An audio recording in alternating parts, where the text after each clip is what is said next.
यह बात उस समय की है जब स्वामी विवेकानंद अपने लोकप्रिय शिकागो धर्म सम्मेलन के भाषण के बाद भारत वापस आ गए थे। अब उनकी चर्चा विश्व के हर देश में हो रही थी। सब लोग उन्हें जानने लगे थे। स्वामी जी भारत वापस आकर अपने स्वभाव अनुरूप भ्रमण कर रहे थे। एक दिन वो घूमते घूमते एक नदी के किनारे आ गए। वहां उन्होंने देखा कि एक नाव है, पर वह किनारा छोड़ चुकी है। तब वह नाव के वापस आने के इंतजार में वहीं किनारे पर बैठ गए। एक साधु वहां से गुजर रहा था। साधु ने स्वामी जी को वहां अकेला बैठा देखा तो वह स्वामी जी के पास गया और उनसे पूछा, तुम यहाँ क्यों बैठे हुए हो? स्वामी जी ने जवाब दिया, मैं यहाँ नाव का इंतजार कर रहा हूँ। साधु ने फिर पूछा, तुम्हारा नाम क्या है? स्वामी जी ने कहा, मैं विवेकानंद हूँ।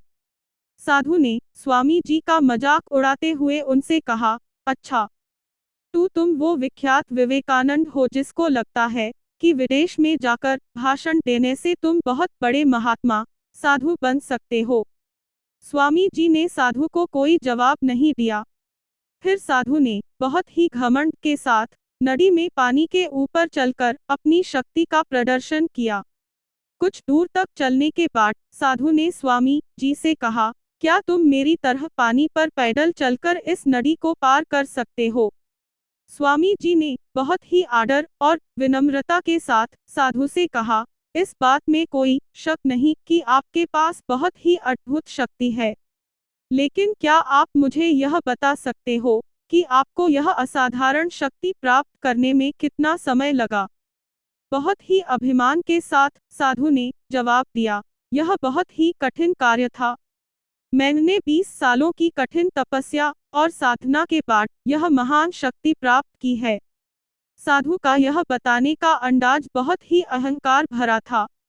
यह देखकर स्वामी जी बहुत ही शांत स्वर में बोले, आपने अपनी जिंदगी के 20 साल ऐसी विद्या को सीखने में बर्बाद कर दिए, जो काम एक नाव 5 मिनट में कर सकती है। आप यह 20 साल निर्धन गरीबों की सेवा में लगा सकते थे, या अपने ज्ञान और शक्ति का प्रयोग देश और देशवासियों की प्रगति में लगा सकते थे। परंतु आपने अपने 20 साल सिर्फ 5 मिनट बचाने के लिए व्यर्थ कर दिए। यह कोई बुद्धिमानी नहीं है। साधु सिर झुकाए खड़े रह गए और स्वामी जी नाव में बैठकर नदी के दूसरे किनारे चले गए।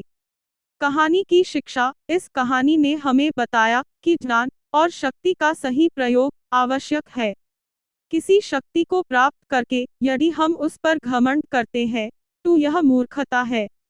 शक्ति का सही जगह पर सही इस्तेमाल करना ही वास्तविकता में बुद्धिमानी है।